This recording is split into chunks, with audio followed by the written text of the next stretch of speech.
All right, the question this morning that I want to ask, and I don't want to have too many answers. Somebody else will have some answers, but I want to ask some questions, and I want you to go away this morning asking questions. And hopefully I can mess with your mind a little bit. So put your seatbelt on. I'm going to try not to offend anybody, but this is actually quite offensive stuff if we take it to heart, because it's a rhetorical question, and I'm going to leave the answers up to you. So raising kids in the 21st century, this has been the theme that we've had for these Sunday mornings where we have the big kids weekends. And we do this because it's important to equip children and parents. But this is a generation, this 21st century, that is throwing issues at families that no other generation has had to face. And so we're in new territory.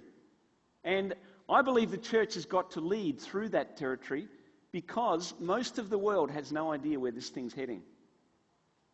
Some people handle complexities well, and here at Southland Church we have a vision for these big weekends that we're running for kids and parents. And it is for parents as well. And our vision is essentially this: we want to provide kids with a safe, healthy, fun environment in which they can hear about and experience the love of God. And so it extends from Friday to Sunday morning. So that's the first part of it. It's for kids. The second part of our vision is to equip and inform parents so that they can then better navigate the difficulties of parenting. And yes, it's difficult. This is the hardest job you'll ever take on. It's a hard job. And the Bible has some answers. Not all the answers are in the Bible, but the Bible has some answers. And in Proverbs 22 particularly, verse 6, the Bible says, train a child in the way he should go. And it's obviously he, she. And when he is old, he will not turn from it. And that's an ironclad promise. And so these kids, as they come here and hang out on Sunday mornings, they're going through a process of training. We're preparing them for life. We're not brainwashing them. We're equipping them. We're giving them tools. We're helping them in that process. And so the question I want to ask us this morning is, who is raising my children? Now that might seem like a crazy question to ask. But training children is central to parenting. It's the main part of our job as parents. I'm speaking with some authority. Deb and I had 3 children. We have 3 children. And our 3 children each had 3 children. So you can do the maths. We're old people. Worldview is mostly formed through the first 12 years of a person's life. And as a parent, I can say that's absolutely true. And most grey-haired people in this room will agree with me. Those of you that have raised kids, you know that your kids, for that first 12 years, form everything. At least 90% of the stuff in their life is formed in those years. Their opinions, their values, all those kinds of things are formed. And Proverbs 22 verse 6 implies that as we learn as children, we carry that through into our lives. And I've got in my notes in brackets, for better or for worse. And so those early years are that important. These years are so important that as parents we have a solemn responsibility to raise our kids well. And so I want to share with you some numbers that really help us to ask this question: who is raising my children? And these numbers are mostly from the Australian Bureau of Statistics. And so childcare. This is a hot topic. And before I proceed, let me say that there are some wonderful childcare providers. Mostly they are all wonderful. And mostly we don't have any choice but to have our children cared for at some level nowadays as parents. Because there are so many pressures on living conditions and incomes and so forth, that this is probably unavoidable. But prior to 1972, it might surprise some, there was no formal government subsidised childcare. And so childcare was unheard of in 1972. And if it was informal. It was mums and dads and grandparents. According to the ABS, the Australian Bureau of Statistics, by 1996, 9% of children under 12 attended formal childcare. And then that number increases. By 2017, that percentage had increased from 9 to 19%. And so it's a fairly large increase in a fairly short amount of time. Here's the other side of that. In 2017, the average number of hours a child spent in childcare each week was 16 hours. And the average government subsidy per child was $110.50. So that's in 2017. Moving forward to 2019, this year the federal government has budgeted $8.6 billion for childcare subsidies for the 2019-2020 financial year. And so I think this morning it's a fair question to ask, who is raising my children? Who is raising your children? Education is a hot ticket item. Governments are voted in on the back of what they believe about education, what their philosophy of ministry is for education.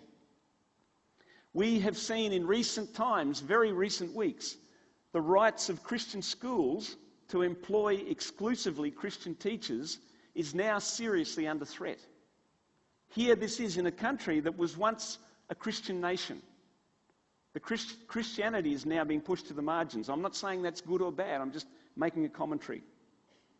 The rights of parents to teach their children that there are two genders, male and female, could conceivably become illegal in our lifetime. And in some states, it's already under threat in very serious ways. And so you can breach the law just by calling gender male and female. Again, I'm not going to commentate on that, it's just an observation. And I want to again ask the question, who is raising our children? Who is raising our children? And what are we doing about it? There are so many rights and responsibilities of parents that in my generation were a given. That today, the same rights and responsibilities are under serious fire. Some of these areas, parents are actually losing control in at a very fast rate of knots. And you parents, you young parents today, you know that's true. This morning is all about giving parents back control of who's in charge of their children. It begins as a thought. It starts as something that's sown in our minds, and ultimately it ends in a revolution. You see, that's the way anything that's of any value is born. And so this morning is about giving parents back control over their children. The one big area where parents can do some change in their lives in terms of controlling their children is in the area of cyber criminal, the cyberspace. And so this morning we've got a special guest that I'm going to introduce in a minute. Most of you are going to know him anyway, but he's a great guy and he knows what he's talking about in this area. Guys, I am astounded by the number of children under 12 who have unfettered access to the internet. And then we as parents allow that to happen in the name of education and sometimes in the name of neglect.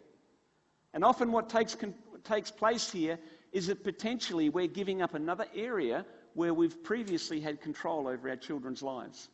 And all of a sudden, somebody else is calling the shots and introducing thoughts into their minds. So again, I want to ask the question, who is raising our children? So what I'm going to do, without any further ado, is to introduce our very own Senior Constable Philip Moss. Yes, I like that. Formality is a good thing. So Phil is not only a policeman, but he's an outstanding Christian, and he also leads our youth leadership team here at Southland.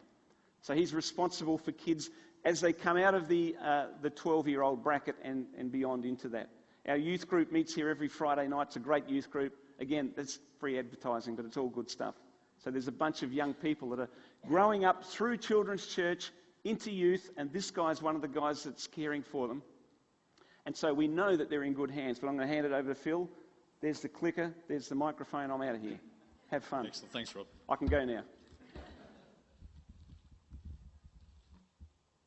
Well, good morning everyone. So for those of you that are new to the church here today and don't know who I am, my name's Phil Moss.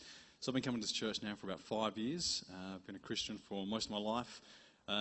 But the reason I'm here today is I am a police officer. So I've been a police officer now for about 7.5 years. About 7 of those years, I've been working general duties on patrols and working shifts. And the last sort of 6 months, 6 to 8 sort of months, I've been working in the crime prevention section within the city, when part of that job is to be able to go out to schools and share some information about cyber safety with schools from as young as reception all the way through to year 12. And as part of that, we've also run an adults program, which I'll be sharing a little bit this morning. And the point of the program is really just to create awareness on how you can stay safe with your kids online, and really just how vulnerable your kids may be if they're not supervised online.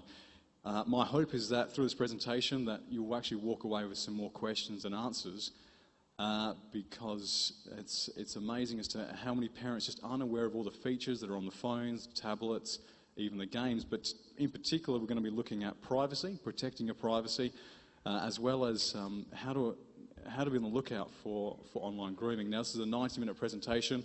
I've only got about 20 minutes, so I'll only really go through a few slides. But I really do have a vested interest in this. So as Rob's mentioned, one of the youth leaders here at the church, as part of my job, I actually run a living skills program with primary school somewhere in Ingle Farm. It's about 10 hand-selected kids that come from disadvantaged backgrounds. All of them have been subject to domestic violence. Some of them as young as 9 years old, raising 4 or 5 younger siblings. We've got one particular girl that's been severely neglected, where she had head lice in her hair for about 2 or 3 months, to the point that the head lice were actually eating into her scalp and it was pussing. We had to get an ambulance to come out and take her to the hospital. So I actually volunteer my time with these kids to be able to share them about life skills. So these kids can't always concentrate when they're learning about science, maths and English, which is fine. That's something that the school's working with. But as part of the program, living skills, so how to live life outside of just school. So learning how to be respectful to others, learning about respect, learning about how to be wise with money, how to cook, how to clean, how to read a recipe. You know, these kids won't know what 15 plus 17 is, but they certainly know what $15 plus $17 is, and if you rip them off, they know it. So teaching life sort of skills like that. So this morning, some of the things that we're going to look at, really just to sort of bring an awareness. Now, some of the stuff you know, that's great, but if you walk away with just one sort of tip, then I think this was worthwhile. So firstly, we'll just look at gaming, computer games. So most kids these days, when I go to schools and I ask boys and girls in middle school and high school, how do you guys play games? Almost every single one of their hands pop up. Now, had I asked that question 10, 12 years ago, I'd say that on average, 50, 60% of the boys would have put their hands up and maybe 10% or less of the girls. Online gaming, thanks to the tablet, thanks to the iPad in particular, has become quite prevalent. And because of that, there are some things that we should probably be aware of and know of. So the first thing is when we play online games, when the kids play online games, through any of the chat options, their name or the name that's selected is revealed. And the name is usually, or the profile name is usually the username that the kids pick to begin with. So one of the important things to be mindful of when your kids may create an account, any type of account for any type of game, is just being mindful as to what their username actually is. Now, kids in particular love to use their full name and probably their date of birth. Now, we haven't got time to show it with you today, but we've got an example of a boy that takes a selfie, and we sort of share it with all the parents and even the kids, and we start to try and work out information about this boy that's in the selfie. Again, we'll leave that for another time, but using our full name, using a date of birth within the username that is released within the chat option, can start to give away some private information about yourself and about your children. The thing to be mindful about online games is that more and more games these days have ratings, and they have age group ratings. And the reason for that is the context of each game is suited for that exact age. Now, a lot of parents don't read the terms and conditions when their kids sign up the game, so they're not even aware of what their kids may be seeing. Some fairly innocent sort of games, I haven't got any of them up here at the moment, that you can download on the iPad. A lot of 9 and 10-year-olds are playing it, but the actual rating for the game is 13 plus. And the reason for that are the type of adverts that pop up on those games relate to gambling. They relate to online adult hookups. things like that, as young as the age of 13, 14, 15, thanks to another type of app, which I'll talk about that afterwards. But actually knowing what your kids are doing while they're online and actually who's playing online with them. When I go out to schools and I ask all the kids and I say to them, look, you guys, all of you pretty much are playing online games. So who do you think that you're playing with when you're playing Call of Duty or when you're playing Minecraft or any of the other games that they may play? And more often than not, they always say, oh, probably about 8-year-olds, 9-year-olds, 10-year-olds. And then one kid might be a little while and say, I think maybe I might be playing a 12-year-old. But did you know that statistics show, thanks to the ABS, that the average person that plays online computer games is a male 34 years of age? If your 8-year-olds are playing those games and the average age is 34, it's reasonable to assume that there are 40-year-olds and even early 50-year-olds playing that same game. So, that in itself shouldn't necessarily alarm you, but just being mindful of the chat options that may be available throughout the games, because you never really know who you're talking to. And talking about the game online as an example, sort of I use with kids when I go to schools, is, you know, if you go to a basketball stadium and you're sitting next to a stranger and you're watching basketball and the stranger next to you starts talking to you about basketball, about your favourite match, is there anything wrong with that? And the general answer is no, because you're at a basketball match, you're with lots of people. Similarly online, if you're playing the same computer game online, the same tablet game online, if there are people using the chat option that are talking about the game, there's nothing necessarily inherently wrong with that. But then we'll sort of move on and say, well, now let's just say that stranger was to ask you about your date of birth or what sort of car your mum drives or whereabout you live. Would the alarm bells be going off? And almost always the hands go up, which is a great answer.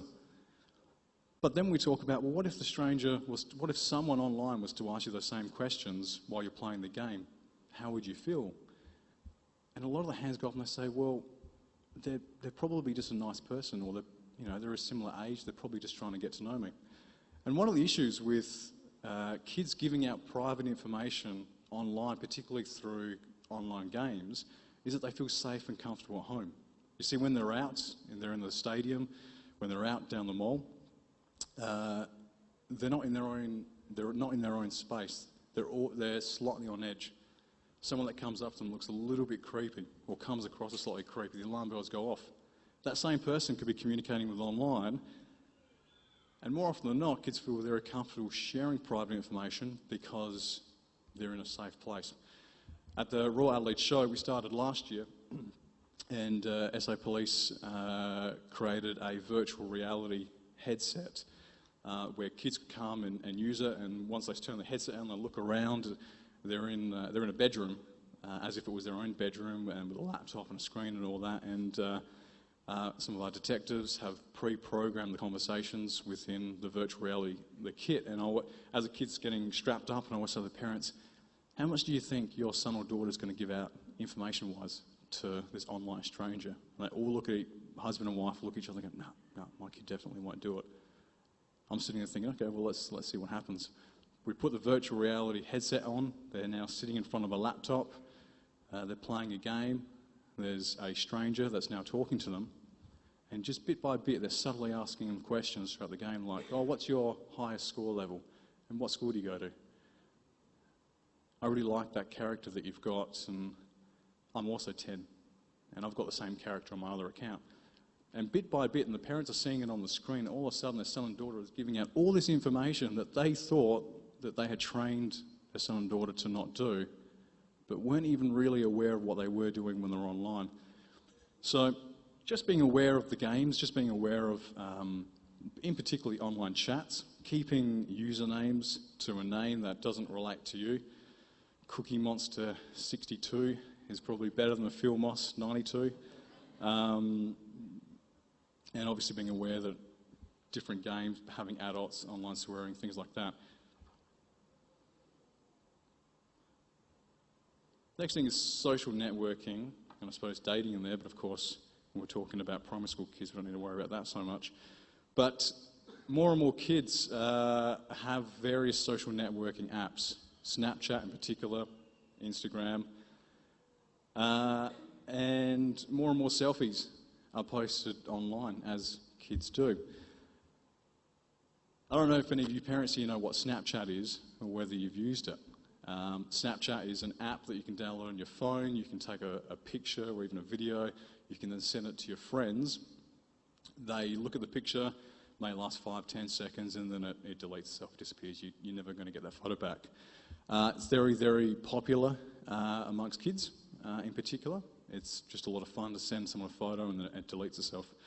But the trap with that, in particular, when I go out to schools, and I'm even talking from kids as young as 12 and 13 who are now using various apps to send sexualized images of themselves to other kids in school. This is actually something that's very, very prevalent. Is the belief that once I take that photo and I put it on Snapchat in particular, or Instagram, whatever the case may be, I can delete it and remove it later on. Or if I send it, it never comes back. And I always ask, well, did you guys read the terms and conditions of that app you downloaded? And sometimes you get a few kids that put their hands up. Of course, they haven't read it, because when I say to them, well, did you know that in the terms and conditions, Snapchat, Instagram, Facebook actually own your photos? If you upload your photos, you actually agreed in the terms and conditions that they now keep them. They can now do whatever they please with those photos. Of course, who here has paid to download Facebook, Instagram, or Snapchat if you use it? No one has. And who here pays for a subscription to keep these apps? No one at all. So the next question I always ask the kids, well, they're not a charity, they're a business. How do you think they make their money? They go, oh, well, they probably market, they send me adverts. No, that's not entirely true. They keep your photos and they sell it. They can sell it to the highest bidder internationally. All of these websites, all these apps have facial recognition software in it. They're able to extract information from the photo you upload, and they can pull all kinds of information from that you and I wouldn't even be aware of, and they sell that information. People that own Snapchat, own Instagram, can look at your photos anytime they please and do as they please, and you agree to it.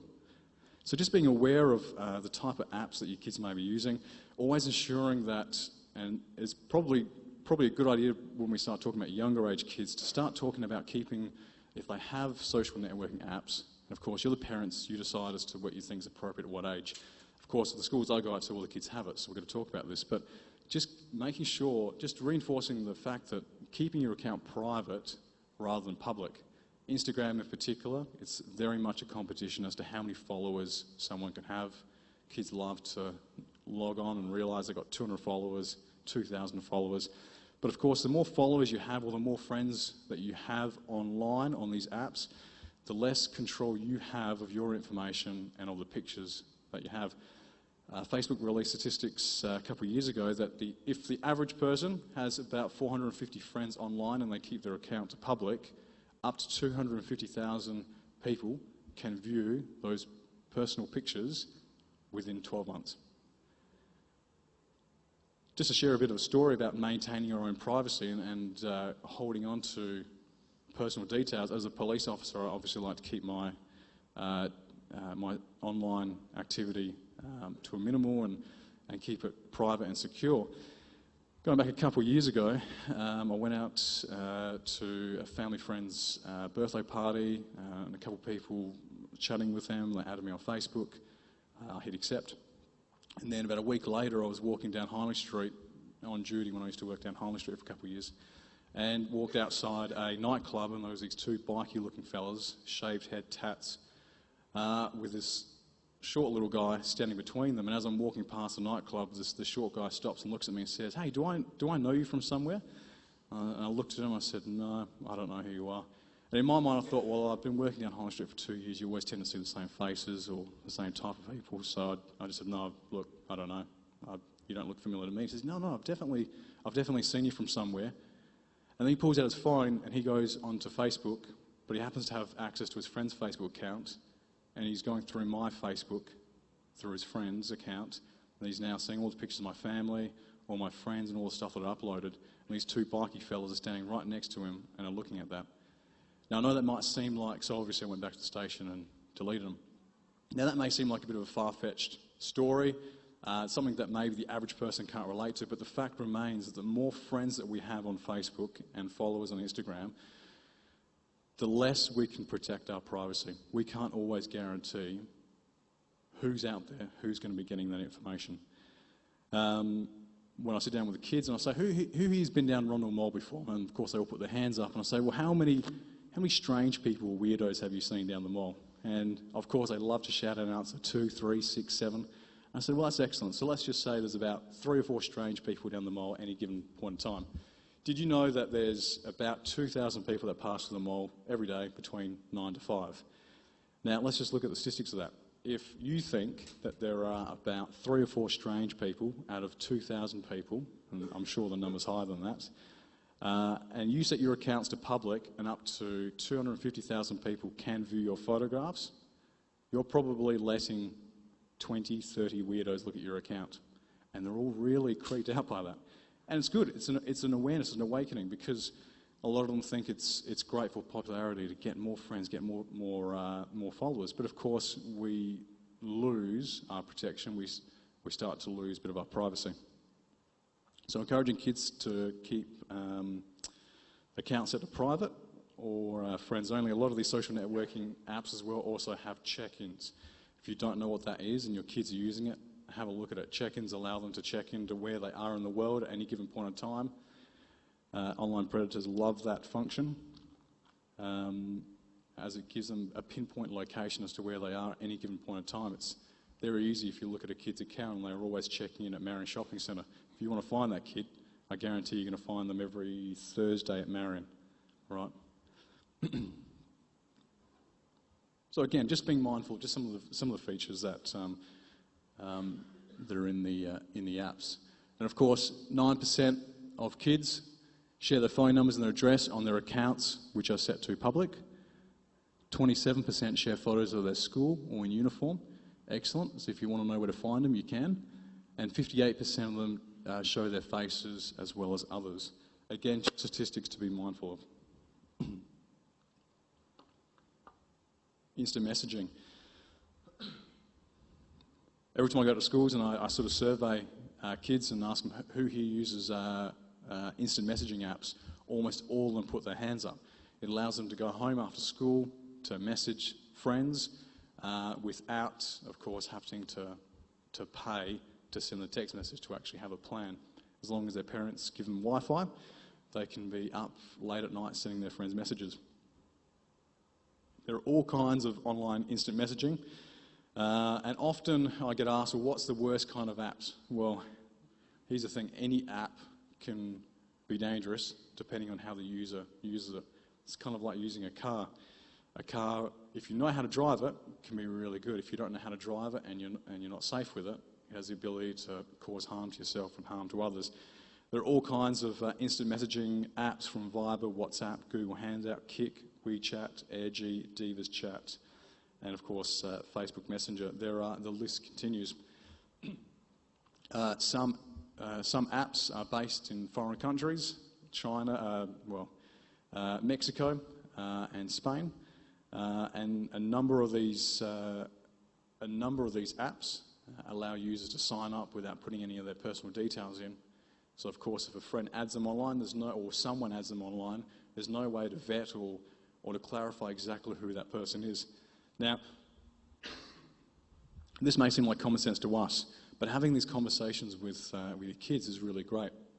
I just can't believe how many times we go to schools and I say to them, if Daisy adds you online, who's Daisy? And they say, oh yeah, she's a 10-year-old girl who goes to a school nearby. I can't believe it. Some of their parents aren't having the conversation with them. And we'll talk about why that's really important in a few minutes' time. But here's the thing. Now, with parenting, and I know a lot of parents, when their kids use instant messaging, they're regularly watching them, or some parents have rules in the home that say you're allowed to use the iPad but only in front of me and things like that. That's great. But also just being mindful that some of the particularly instant messaging apps have the ability to have what's called now a secret conversation, or the messages are kept in online vaults. So let's just take Facebook Messenger here, and I'm going to assume that most of you guys have it. You have a conversation with someone on Facebook Messenger on your phone. You go home, you log on your iPad, it's there because it's connected to your account. You log on your computer, the conversation's there because you've logged into your account. A secret conversation is where you're having a message with someone, and that conversation is stored on that device only. the information is not kept on the online profile, which means that if you check in with your kids as to what they're doing on their instant messaging on your iPad, but they're using their mobile phone and they're having a secret conversation, you won't see that information. You won't see that conversation, that data. Some of the secret conversations that are kept in a vault are password protected. You can only log in with a password, and the information is only kept on that phone. So if it gets lost in the river, they've lost their secret conversation. And a lot of kids do actually use these conversations. When I chat with them outside of having a presentation, the kids come up to me and I say, "Hey, do you guys use your secret conversation?" "Yeah, absolutely, I use it. I don't want Mum to know I'm talking to. I don't want Dad to know." And they know all about this. A lot of parents aren't aware of this. You may have seen it on your phone, but may not necessarily have looked into it. That's what it is. Obviously, having the conversation with your kids, that young people should never agree to meet up with someone in real life. As a police officer, we do get it from time to time where parents come into the station and they're concerned for their teenager because they're agreeing to meet up with someone in real life that they've met online, that they've been talking to for 6 to 12 months, and they know everything about them, and they're really scared and concerned. So we deal with that appropriately. But these conversations have to be had at a younger level, at a much younger age. Again, there is a lot more that I could say about this. This is a 90-minute presentation. I'm trying to keep it within the time frames. So if you've got any questions, please come up to me afterwards. The next thing, of course, is just protecting you and your family's information. So we recommend that if you have a password for any online account, have a minimum of 12 characters. And a character is a letter or a number or any kind of digit. And the reason for that is online hackers, various companies around the world do have programs that try and hack into accounts to try and obtain your password, because statistically most people, and you may relate to this, most people have the same password for all their online accounts. Not every website is as secure as the next. Online hackers know this. If they can break into a less secure online website, for example, and they obtain your password, there's a good chance that's the same password for your email address and probably your online banking. eBay got hacked about 4 or 5 years ago, and it's estimated that 25 million accounts, their privacy were jeopardised, passwords were potentially lost. And coincidentally, at a similar time, it's still under investigation internationally, that it's estimated that around about that time frame, that something like almost $250 million has been lost from various accounts. Hackers obtaining passwords, getting into people's accounts and withdrawing money. Of course, if an online hacker, anyone, has access to your email address, your contact number, they know where you live. If you've linked that to your Facebook page, they get into that with your password. It's much easier for them to send an email off to banks to change details. I won't get into the nitty-gritty of how they can do that, but it is possible. But of course, that won't happen if you keep your password to yourself. So 12 or more characters. Now, I don't know about you, but I find that really hard to remember 12 characters. So what we recommend is a passphrase. So 3 or 4 words that relate to you in some way. Put them together. Could be your favourite colour, your favourite animal, favourite food, location, whatever the case may be. You put those 4 words together, throw in some numbers at the end of it, and you can have 12 or more characters. It's unique to you, and you're less likely to forget the password. If you do any online shopping and any online banking, whatever the case may be, only ever enter your details online on websites where the URL at the top, HTTPS. S stands for secured, and there should be a lock next to the URL if there isn't, as long as it's got S. What that means is when you're giving your details online, that website that you're buying the products from aren't storing your personal details. That website has bought, using a certificate, to a third party to obtain your details, and all that information is kept secure somewhere in the world. Just going to move on real quickly. So the next thing I want to sort of just talk about, or just really, I haven't really got time to talk about it, but just make you aware of online grooming. and just how easy it is today for online predators to get into your house via online without you even being aware of it. So I'm going to play a video which is reenacting a case that was reported to police, which shows how quickly an online predator will attempt to groom a child. Gone are the days where grooming may take months. It can be as little now as 2 days, as you're about to see. And while it may seem far-fetched to you, it's important to note the ease at which an online predator can mimic a profile and get into your household. So we're going to watch this PG version of a real-life incident that was reported to us.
Hey Emily, you ready for school?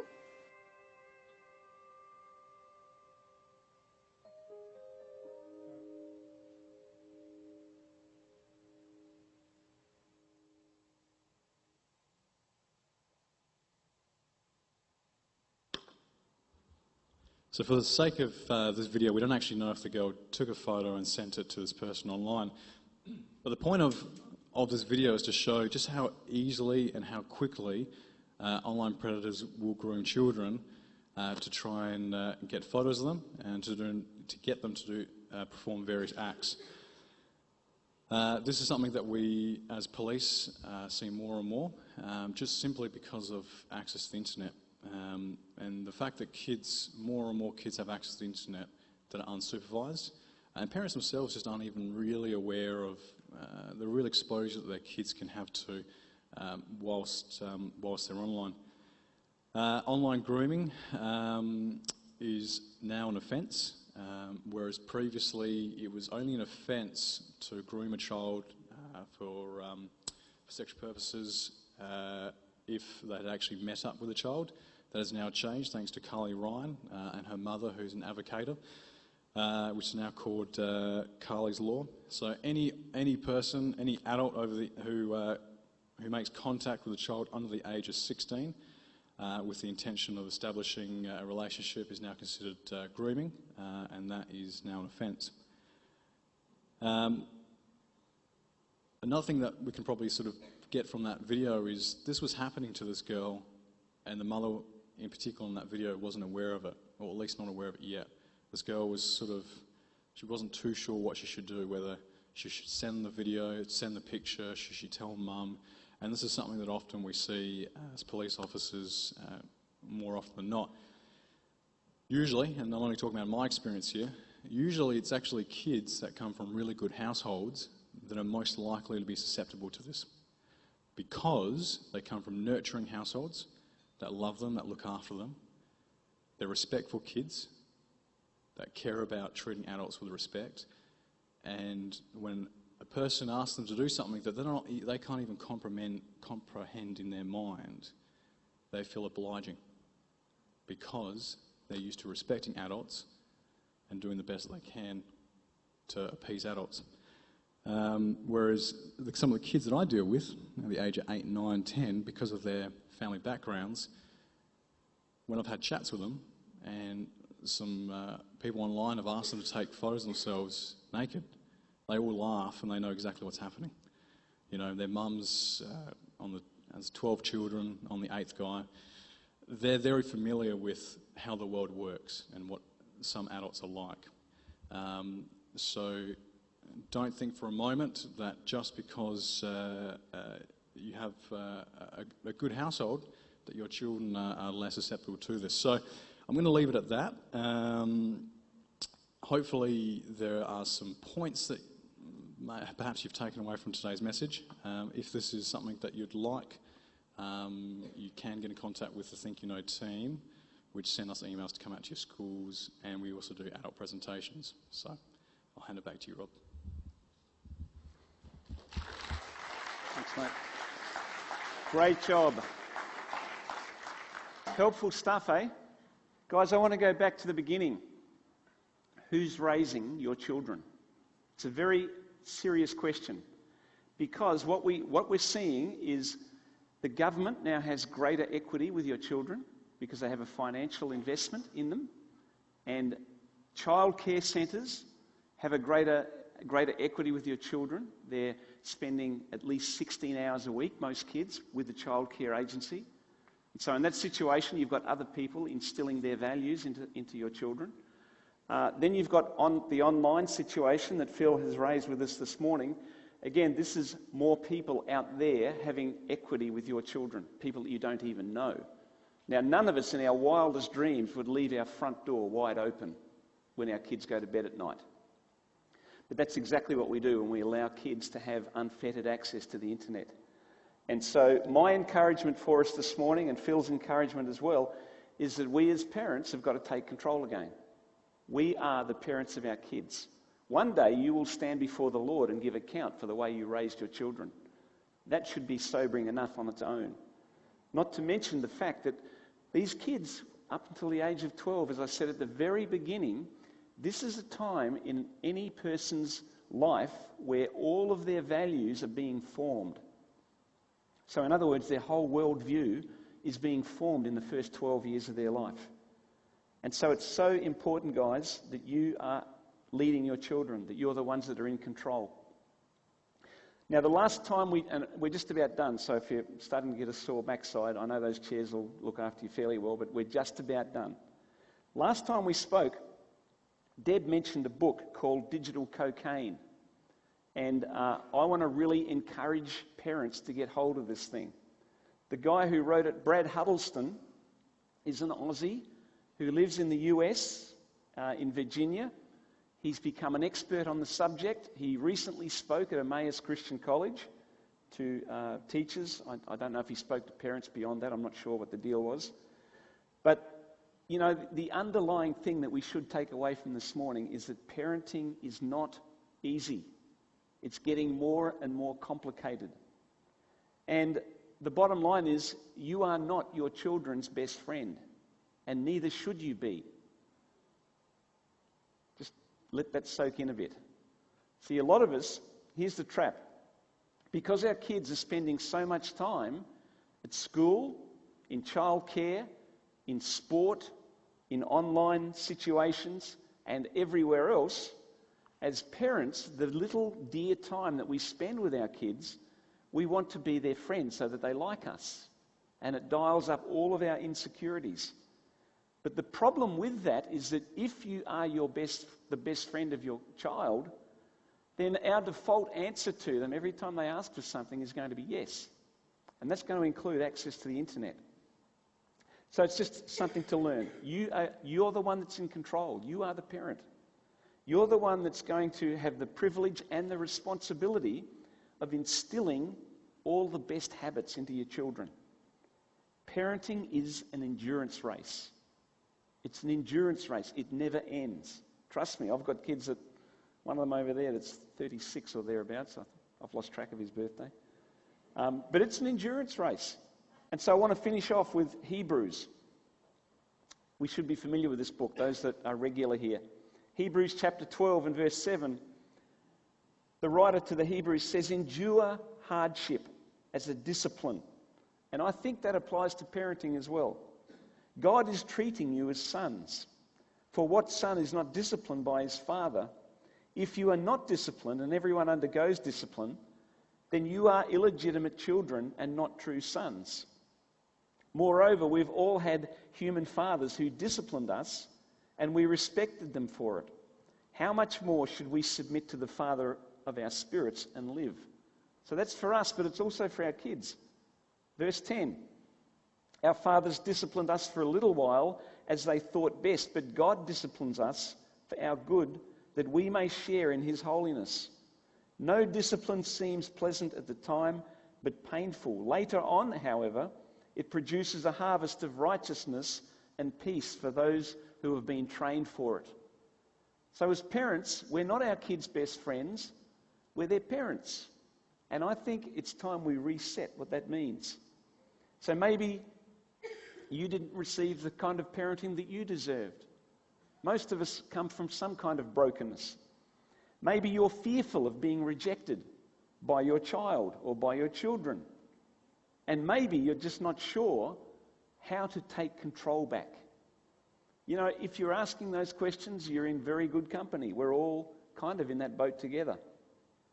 Finally, in Isaiah 41, the Bible says here, so do not fear, for I am with you.